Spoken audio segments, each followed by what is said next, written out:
One.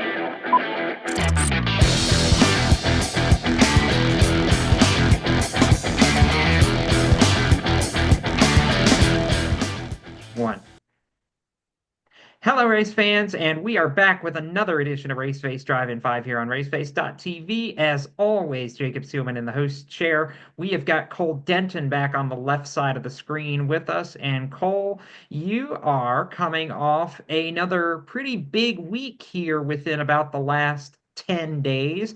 Always exciting to talk about you getting a championship. This time you took home the INEX Spring Nationals Semi-Pro Legend Car Division Championship for a 5 race stretch in the state of Tennessee. And I love it because we've got your results actually above your head in the background behind you. 5 races, 5 top 5 finishes. I know not a race win trip to victory lane, but as you and I kind of talked about for your press release here a little over a week ago now, in your mind, the championship guitar that we can also see in the picture behind you, you said is maybe more meaningful than had you just gotten to victory lane for a race win. I think it is. And to me, to be able to win one race is really big, but to be able to get top fives in every single race and to win a championship against the best of the best, to me, is more exciting than just winning one race. And winning a championship is super exciting, and it's a really big thing to be able to do, especially in semi-pros, which has 42 cars that weekend. So, like, we had B mains, you had to make the A main off of qualifying in the top 20, and it's really tough to be able to compete in that division, and it's a really, really big deal to be able to win and finish top fives like this in semi-pro. Talk to me about the level of competition for a minute because I know that kind of the typical race fan, I'll draw a comparison. This jump in legend cars in competition is a pretty big deal, and I'll kind of compare it to, somebody making a jump from a NASCAR truck to an Xfinity Series car. The difference in competition as far as the number of drivers that can go out and win a race. You might have, say, a third of the field in a truck series race or a young lions race that can go out and potentially win a race. You up that to maybe 50 or 60% of the field by comparison in semi-pro. So that field gets a whole lot deeper, doesn't it? It really does. And the field, there's so many cars that are so much closer than there was a Young Lion. Young Lion from first to 15th, there would be probably a 4 to 5 tenth difference from first to 15th. Semi pro, first to 20th is within 2 tenths. So you really have to have that little bit of an edge and to be the best you can be no matter what. Because if you're just a little bit off the pace, you can qualify out of the top 20. And I think qualifying is really big, and to be able to compete against the best of the best and with that many cars, it's really amazing to get to race all the really good competition. How much of a challenge does that tight of competition make it if you do start deeper in the field? Because I know you had one race, the third race actually of the week, the first race at Nashville Fairgrounds. You qualified eighth and had to work your way forward. And I have to imagine that trying to come forward in a field where everybody's times are that tight puts a lot of extra pressure or a little bit of extra stress as far as you've got to be picture perfect at times because if you slip up and make one mistake, somebody from behind you is going to take advantage or you're not going to be able to make that pass on the guy ahead of you. Yes, and starting eighth was not amazing, but working my way through the field, I learned a lot, and you cannot make one single mistake because if you make one, I mean, it could be the smallest mistake you've ever made, but it can be 2 to 3 spots every single time you make a tiny mistake.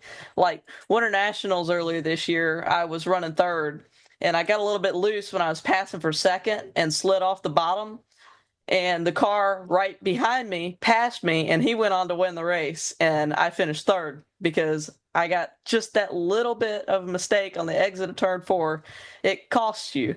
And that's one thing that you cannot do when you're racing against semi-pro. So And so to you'd get say then that everything's magnified then in semi-pro? Yes, especially. And to start eighth, to get through the field like that is really amazing. And you have to miss all the wrecks, all the getting within an inch of each other. You have to be very, very careful to not make a mistake when you're racing an inch apart. And to be able to do that, it's really amazing just to get from eighth, because usually in Young Lion, there's a big time difference from eighth to first. In semi-pro, you could barely be faster, being the fastest car compared to eighth. So, and we were really fast, just I didn't have a great qualifying. And to get to the field, it's really, really tough in semi-pro.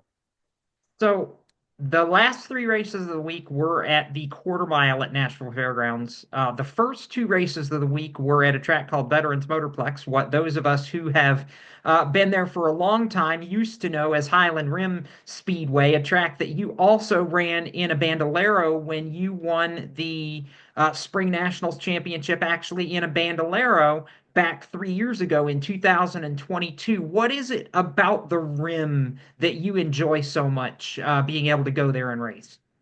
To me, I love it because of how small and high banked it is. It's, my opinion, the best track to race at, to where you have to learn how to drive with the banking. And I learned at Sunny South Raceway, which has 25-degree banking, and to be able to go to a track that's like, it feels like the track that I learned from when I was 4 years old. It really felt like home, even though it wasn't the exact same track because of how Mhm. high banked it is. And to me, it's one of my best tracks. Any track that has super high banking is one of my best tracks because that's what I learned on.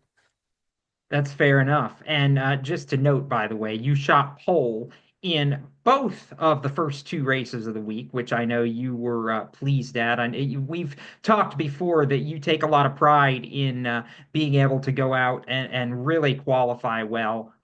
The rest of the week, I know it was kind of caution filled. You had to survive some attrition, like we talked about. But hey, they can say you were nothing if not consistent at the fairgrounds to finish third all three races, no matter where you started in that.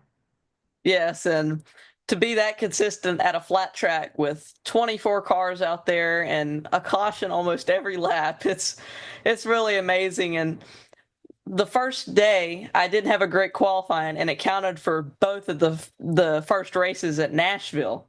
So running at the fairgrounds, starting eighth and sixth, it was really tough to get back up there to third. And on the last day, I finally had a good qualifying at fairgrounds and qualified second, and then I was able to stay up there. But once you get up there, it's pretty easy to stay up there as long as you don't make mistakes. But to get up Mhm. there, if you're not up there, that's when it gets really hard to get to the field. So I know, let's talk upcoming real quick before we give some shout outs and cut you loose for the evening. I know coming up, Cordele Motor Speedway in Georgia, your de facto home track, the track where you've dominated so much over the past few years, does have a legend car race coming up on May 10th. Are you going to be there for that, or what does it look like the next race on your schedule is going to be? That is my next race, Cordell. I'm super excited to go back there. I know what's going to be fun about that too is the headliner that night, which is Kids Night, is 125 laps for the super late models. So I imagine after you get done with the legend car, you kind of get to turn into a race fan a little bit for the rest of the night. Yes, I do. And watching super late models is awesome at Cordell, considering how small it is, and you see them spinning tires off the corner. It's amazing to watch super late models at Cordell. Anything fun on iRacing that you've done recently, or has it mostly been race prep the last little bit? Mostly race preparation, but Sunday I ran a cup league at Daytona, so it was pretty fun. It was crazy though. I was gonna say chaotic, I think would maybe be a better word to describe it, I would as say I we know. maybe we maybe had 40 cautions. Good old super speedway races on the service. I get it. As always, Cole, before we cut you loose, sponsor shout outs, thank yous. Who makes it happen for you to get to the racetrack, and who do you want to thank for their part in your Spring Nationals championship? My mom and dad, 77 Speed Shop, and Noah Cornman for giving me the best car out there, and super excited for them to get their first national championship race or championship for any national event. It's super exciting. And Raceface Brand Development, the Friends of Jacqueline Foundation, Matt Jones Motorsports, and most importantly, God. And I am curious, real fast, because you got a matching guitar now to go with the one from 2022 in the bando. And to be clear for fans who don't know, that's not just a hey, it looks like a guitar. That is a actual genuine guitar. Are you going to learn how to play it, or is that one that it's just going to sit with the rest of the trophy case and look pretty? I think that one's just going to stay in the glass case. I don't know how to play a guitar. Fair enough, Cole. Same Always a pleasure. the Always same fun thing having you on. happened Yeah. with Oh, go ahead. 2022. Same thing. So Everybody's like, you got to learn how to play it. I'm like, it looks too nice. I can't mess it up. yes. Always a pleasure, Cole. Always fun to get you on here. Best of luck here in a couple weeks when you get back to Cordele, and we'll see you back here on Driving Five soon. All right. Thank you. That's Cole Denton, Jacob Seelman here, signing off for another Race Face Driving Five. We'll see you next time on raceface.tv. Keep it tuned here every day for all the latest in the world of motorsports.